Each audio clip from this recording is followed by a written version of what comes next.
Okay. I call the meeting to order and it is 10:20.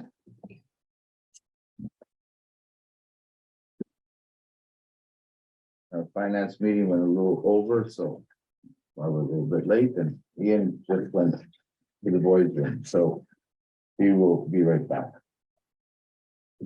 We'll start with the territorial acknowledgement. We would like to begin by acknowledging that we are in the Robertson-Huron Treaty territory and that the land on which we are gathered is the traditional territory of the Shinnebec, specifically the Garden River and Batchewana First Nation, as well as Métis people. Just a roll call. Ian is here. And we have Sunny is here. Welcome, Sunny, to your first meeting. Thank you. Eva, we contacted. She is here. Chief Stevenson, Deputy McLaughlin, Sarah, and Logan. Very good.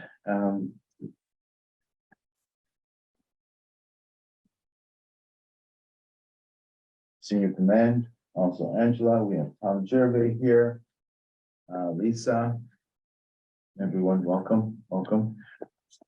This morning, a time change in our meeting, so some people are morning people, some people aren't morning people.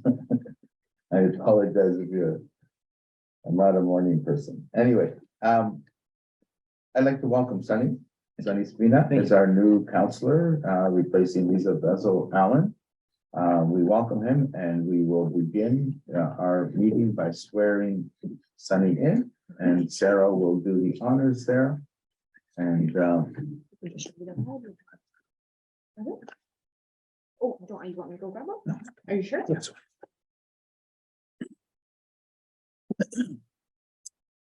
I, Sunny Spina, solemnly affirm that I will uphold the Constitution of Canada and that I will, to the best of my ability, discharge my duties as a member of the Sault Ste. Marie Police Services Board faithfully, impartially, and according to the Police Services Act.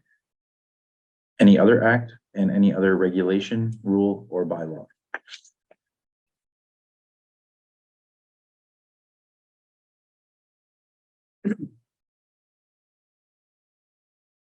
Okay, thank you. I, Sunny Spina, solemnly affirm that I will not disclose any information obtained by me in the course of my duties as a member of the Sault Ste. Marie Police Services Board, except as may be authorized or required by law.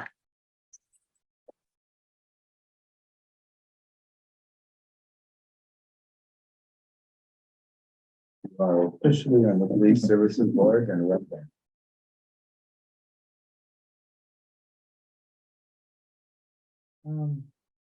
Conflict of interest declaration.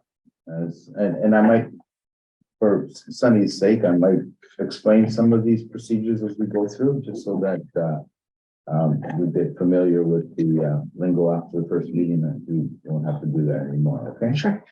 Any conflict of interest declaration, we ask everybody at this time if there is any declaration that it be disclosed, and this is the time to do it. Questions and information rising out of the minutes and not otherwise on the agenda. So please take a few minutes to go through the minutes.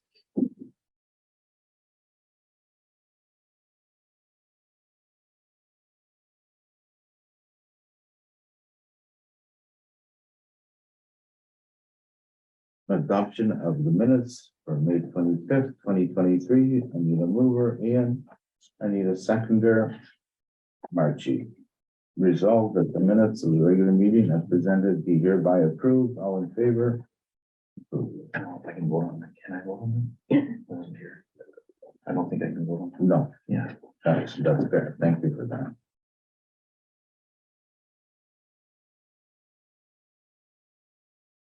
Motion to accept the agenda, June 29th, 2023, moved by Marchie, seconded by Ian. Resolved that the agenda of the regular meeting is presented be hereby approved. All in favor?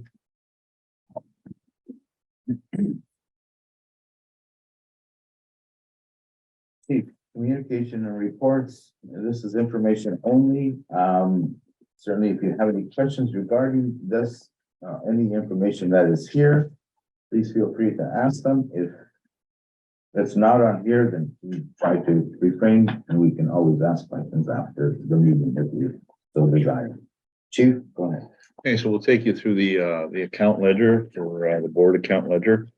The only change to that, I draw you to 25th of May, 23, the Walk for Alzheimer's donation of $500 that came out of the budget that was approved in previous minutes. Any questions? Okay, now we're going to go to total overtime costs. And as you can see, this time last year, sorry, we'll start with April of 23, we were 75,000 in overtime costs, and we jumped up to 110 in May. And I can tell you that the missing child situation, Ruby Kerr, was between 30 and 50,000.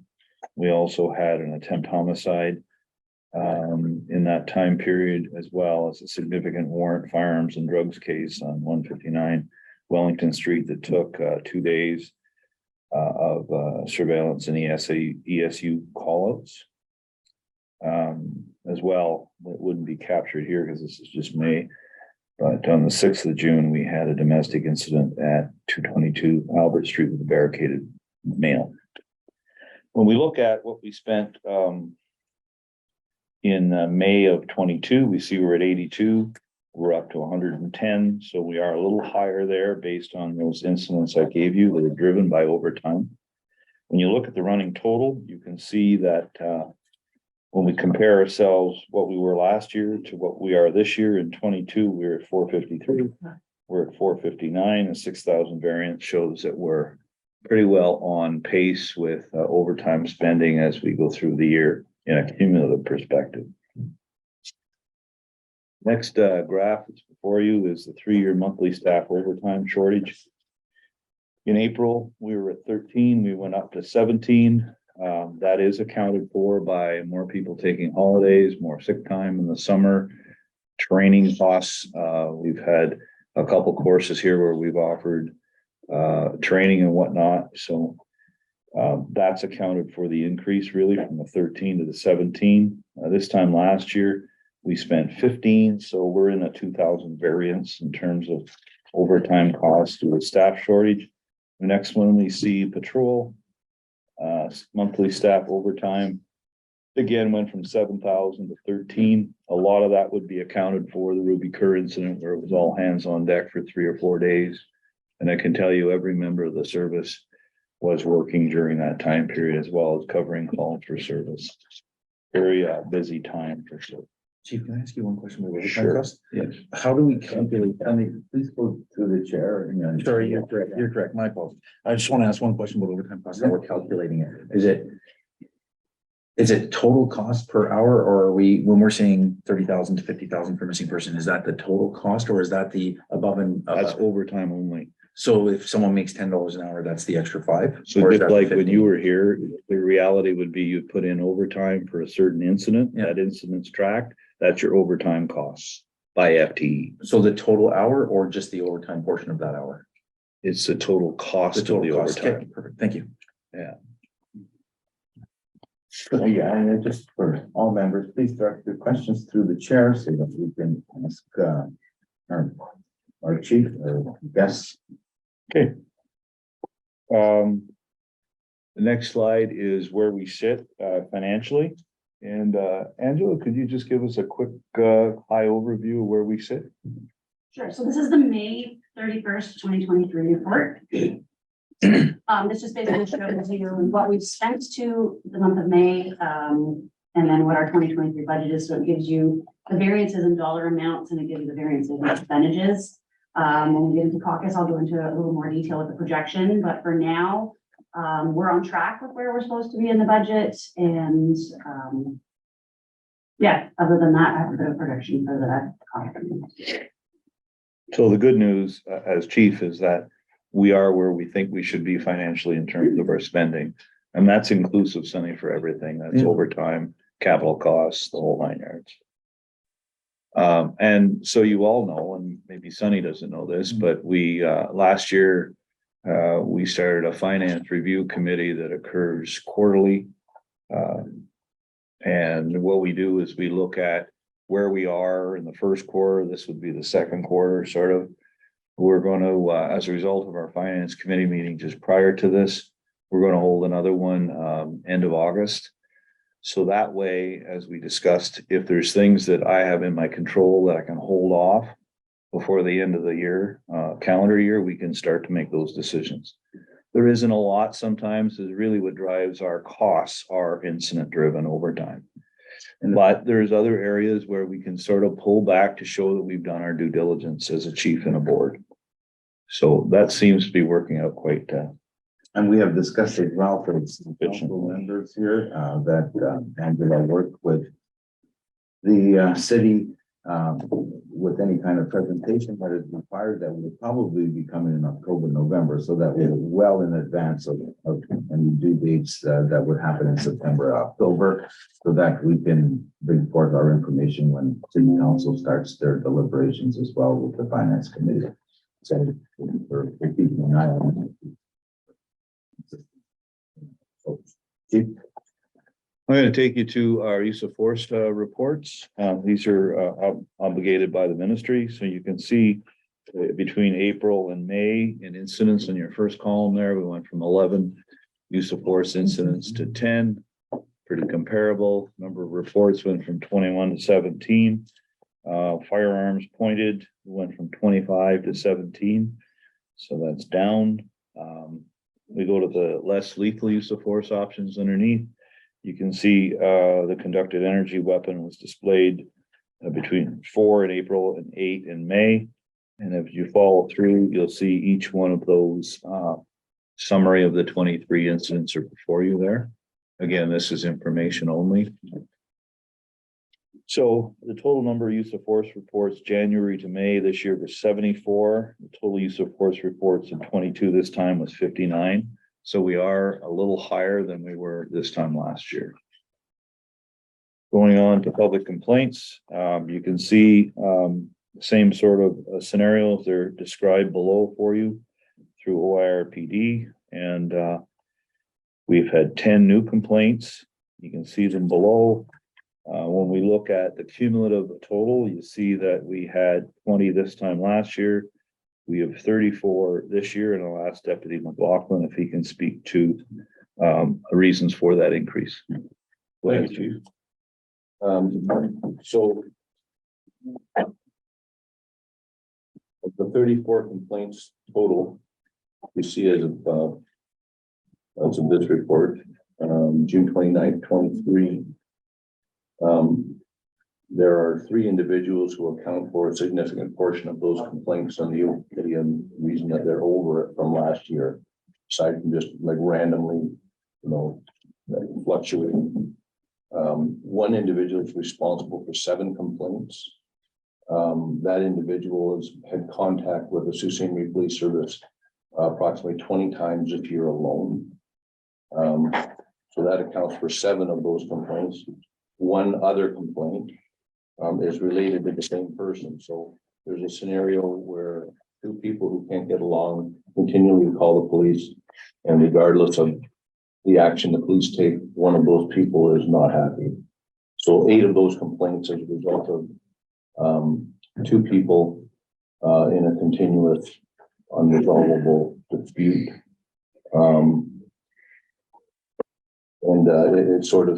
The significance of that is that it definitely skews the numbers in terms of just looking at the data. In isolation, it appears that the number of complaints have gone up. Similar last year, a couple of people responsible for a significant portion of the complaints that we get. One other person who I would put in the same category is commonly complains against the police is already responsible for 4 of these complaints this year alone. So that would mean that that type of dynamic accounts for approximately 14 complaints on this sheet to take us to the number of 34. So, subject to any questions on that, that's what we're asking. Yeah. Okay, travel log, as you know, each month we throw up, our travel log based on senior officers and officers and civilians. You can see before you, myself and Deputy McLaughlin were at CEO Day. You can see them before you.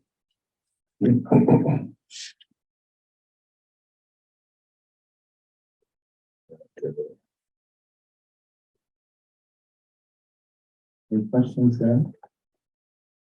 Notes of appreciation? Note of appreciation, this is a big one, obviously, Ruby missing child in the woods.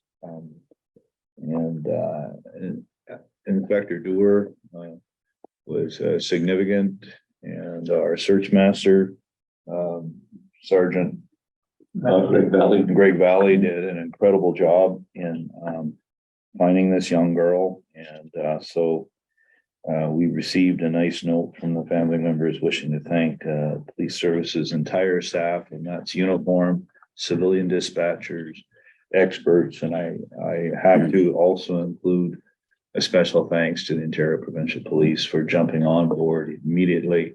And it just shows the amount of cooperation we have in northeastern Ontario between our services, and a great cooperation from the school board as well in terms of finding her and making sure this doesn't happen in the future. And I want to add as well that at the school board, we discussed it as well, as you know, in my role as a trustee. And the great cooperation that existed between the police and what was going on, and the after analysis of how we can do things better certainly came out, and it's really nice to see when everybody's working together that things get really accomplished and things get done, and always trying to improve the system. But a great job by everybody, and just wanted to pass that along. And you just made me think, Mr. Chair, I also want to thank the city. I know the mayor was on the phone with me, as well as the fire department jumped in and provided meals to our members throughout that jurisdiction. So it really was an all hands on board approach to find this young girl. And obviously we're so happy that the young lady was found. So Thank you. Any questions, comments? Thank you. Anniversaries? well, the bursaries you see before you, this is Sioux College. Every year they send us a memo asking that we honor what we've done in the past, 3 $500 contributions that I know we just gave out last year's about a month ago. This is for next year's, so we've always given them 3 $500 bursaries for their high flyers in the program. And Chief, if you can explain maybe for a new member as well, what we talked about with regard to donations. We still are doing them, and maybe some parameters. Sure. So we've tried to stay with the sort of the groups that we've done historically, but financial advice would indicate we don't want to expand it too much further from that, because we are a police service. And I know board member, Vice Chair Mackenzie has some views on that as well, where we stick to what we're doing right now. And remember, these monies are put forward to keep our community safe. And so we've done these in the past, and I think the decision from the board was we'll continue to do the ones we've done in the past, but not go past that. And Mr. Chair, just to enlighten our new member of the board, my concern always was that money that's there, I preferred it to be spent in some way, shape or form while complementing the city police department. There's 1,000 great organizations that are there in Sault Ste. Marie that come forward saying, can we? I think we have to look at it and say, well, hang on, how does that relate to police services? Are we assisting, are we enhancing our police services by giving it to Ian McKenzie's soccer team that's off to Europe? No, we're not, and that was always my concern. It's just that there's so many great organizations, that are seeking money. Yeah. That we have to be realistic in order for it to stay sustainable, and I believe it should be related to police services. And to be clear, through Mr. Chair, to be clear, that is board funds, not police service funds, it's not public dollars, it's board. Okay, yes, that's the board. Correct, Sarah? Yes, Yeah. correct. So the, Not public it comes, dollars. yeah, it comes from our auction fund. Correct. Thank you. Okay, so we need a mover for Sioux College Scholarship Bursary and Awards Program, moved and seconded. Mover, Marchi, seconder, Sunny. The result of the board, approve an annual contribution to the scholarship bursary and award program at Sioux College in the amount of $1,500 to be funded from the board option account. All in favor? Approved.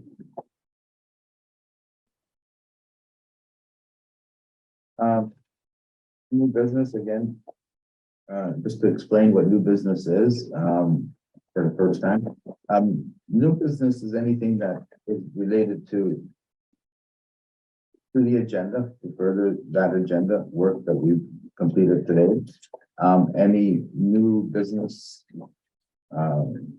items usually are vetted through the chair before the meeting proceeds, so that everybody knows exactly what will happen or occur, or we can certainly handle some situations or whatever the situation may be. So I just relay that so that everybody's clear that I just want to say that there shouldn't be any surprises with regard to new business at the meeting. Having said that, is there any new business? I'm good, thank you, sir. I'll have seen none. Our next meeting is September 28th, and the reason we usually take a break from June, and we take July and August, and then we resume in September 28th. And that's at the end of the third week of every month, so third or fourth. It's the last Thursday of I'm every month. confused with the trustees. Yeah, the trustees last meet on the Thursday of every third, and this one meets on the fourth. Last Thursday of every month, okay? So those are where we're going with that. And of course, I guess for the benefit of our new member, if there's an emergency of some kind Absolutely. comes up, we just call a Absolutely, meeting during and July. yes, you'd be apprised that we can be summoned to a meeting anytime. Sorry, Mr. Chair, through you, and thank you for bringing that up, because I do have one thing that I was thinking about when you mentioned the next meeting date in September. We're gonna be in the summer months soon, and we know that there's going to be a higher than normal, history tells us there's gonna be a higher than normal call volume for police services on a regular basis throughout the summer. I know that there's been a strategic deployment for officers downtown. Perhaps we can get a report monthly from the chief on the status of that deployment, how many hours are put in, how many officers are working in that downtown patrol. That would inform us on whether or not we would have to meet in the summer to redirect resources or change that deployment. Okay, Chief? Well, it's the prerogative of the chief to deploy resources, Sonny, as you're well aware. Correct. My question was to help guide you on what the board would want. So to see. certainly from an information perspective. Right, we'd be more than- information, correct. Yeah, Please, Chief. well, we need to be clear on that. So from an information perspective, no problem. Yeah. I'll have the deputy have reports available and we can send them out to you over Yeah. the summer months to show you where we sit with that deployment. Yeah, that would be fantastic. And then at least we can be fully informed on, what's happening. And the last thing I would want us to see, Mr. Chair, is meet in September and say, hey, we had an issue back in July that we all missed because we were off at the summer. Well, actually, to that point, through the chair, the board chair and I speak if weekly, sometimes daily. Mm, So it's not like we're gone in terms of communication. Exactly. Sure, but we Yeah. would be absent at those Right. conversations. So I would like to be fully informed. Right, and I think I just want to say, Ian, did you have something? before? Yeah. Point of order. Yes, Can I ask you a question, Sonny? Do you have a business downtown, Sault Ste. Marie? Well, I don't have a business. No, I work for a business that's downtown. Like Norpro and that operates in the downtown area? Not really. Our offices, yes, but we don't generally operate down there. Okay. I'm just saying, I'm suggesting that there not be a conflict there and you're asking for a policing report for downtown. If you have a conflict and that you have a business that you operate downtown, that would. Okay, so I'll help clear that. No, I don't have a business that I operate downtown. I'll clear that up for you. My question arises from complaints I've received from citizens on requiring and requesting police presence in downtown and lack of response time. lack of fast response time. Now, I understand there's a lot of things that go on with officers and deployment, and there's a lot of things that contribute to response times. But I want to make sure from a city council perspective that we're covering the needs of the citizens and the requests of the citizens. So I want to bring that through the board chair to make sure that we are staying informed of that. When citizens are calling me and asking me about response times, I want to be able to respond to them that we have actually done something, or at least brought it forward to the board to allow the administration of the police service to be fully informed on what we are seeing and what we are hearing. We are the representatives of the people, and we have to bring those concerns forward, and that is my goal here today. All right, Chief, did you want to respond to any of that? I'm good, thank you. Okay, I just want to say one thing. We do not have the responsibility of operations. I think that's clear from everybody here. Yeah. As the chair, we direct the chief only, and only the chief, and I think no one here can call up and say, please do this and please do that, okay? And that's the rules like that are laid out to us, and we'll probably hear from Tom Gervais in the next little while, okay? With regard to that. So having said that, the information is fine and at the discretion of the chief, and when the chief can give it to us. We do have communications every day. Certainly I call Ian sometimes, so he's the vice chair, and we keep that going. If there's any special meetings that need to happen or special events, there's emails that go out and everybody's communicated with. These are some of the things that mitigate anything that would happen between now and the end of the thing. As far as citizens complaining about the response time, the police are doing the best they can. And I think we've had this conversation many times. I think with all of the measures that we've employed, are going to employ as well, we're going to try our best to reduce those times as best we can. But again, so this is what's already happened. Some of those conversations have taken place already. So we feel good about what's going to happen between now and September. Mr. Chair, I think the orientation for all board members will be very valuable today. Absolutely. And I do understand what Councilor Spina is saying, because we all get calls. And we all kind of direct it to you or to the people, police or deputy. I think the orientation will be very valuable for all of us.